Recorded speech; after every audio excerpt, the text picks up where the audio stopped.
Assalomu alaykum, yaxshimisizlar? Bu ukam hali yosh. Onamni berganmiz 6 yil bo'ldi. Otamdan yaqinda ajradik. Ukam yashashini xohlaymiz. Ikkita kichkina go'dagi bor. Xotinigayam, bolalariga baribir pul bersa, oilasini ro'zg'orini but qilsa keyin ekan. Buni qo'lidan uncha imkoniyat, sharoitga qarab to'g'ri kelolmadi. Shuning uchun xotini ham 2 bolasi bilan yo'q, ketgan, yashamaydi. Endi bu o'zi uyda yolg'iz qolgan. Ilomonda buni umri uzoq bo'lsin, tani joni sog' bo'lsin. Endi dadam ayamdan keyin bunga hech kim uncha e'tibor berolmaydi. Biz ham ayol kishimiz ekan, o'zimizni uyimiz bor, joyimiz bor. Ha deb kelib bunga qaralmaymiz.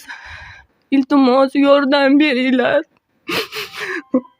Alloh umrini uzoq qilsin, shifo bersin. Biz shu eshikka kelsak kutib oladigan mana shu ukam. Allohdan shifo so'raymiz, tani jonini sog' qilsin. Hammalaringga rahmat. Endi yurtdoshlarimizdan iltimos qilib qolamiz. Shu videoga befarq bo'lmasliklaringizni, hurmatli yurtdoshlar, akalar, ukalar. Qo'llaringizdan kelganicha Alloh uchun yordam beringlar. Shu akamiz yashab qolsin, ukamiz yashab qolsin.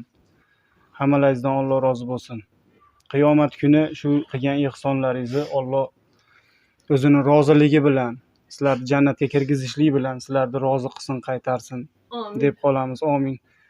Hammalaringizdan Alloh rozi bo'lsin, aka. Sog' bo'linglar. Rahmat, sog' bo'ling sizga. Assalomu alaykum hammaga. Shu 6 yildan beri mana shu jigar kasali bo'yicha davolanib kelaman-da endi. Oldin kichkinaligimda shu bilingan, shu o'tgan sariq kasal.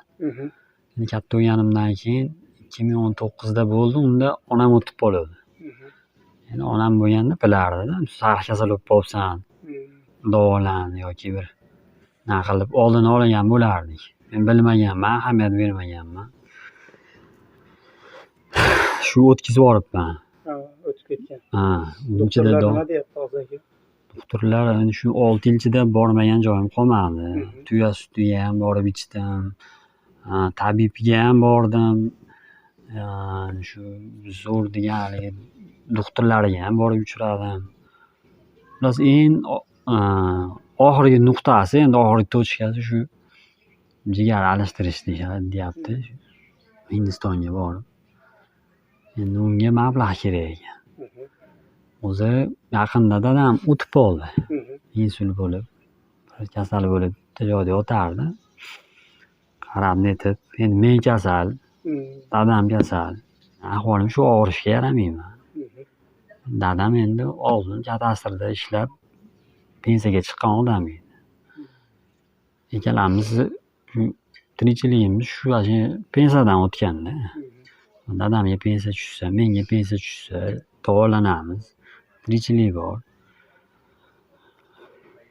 Shuna bo'lib, ancha vaqtim o'tib ketdi, licheniyalar o'z vaqtida ham bo'lmadi. Bu mablag', hamma narsa endi mablag'ga qaratilgan ekan-da.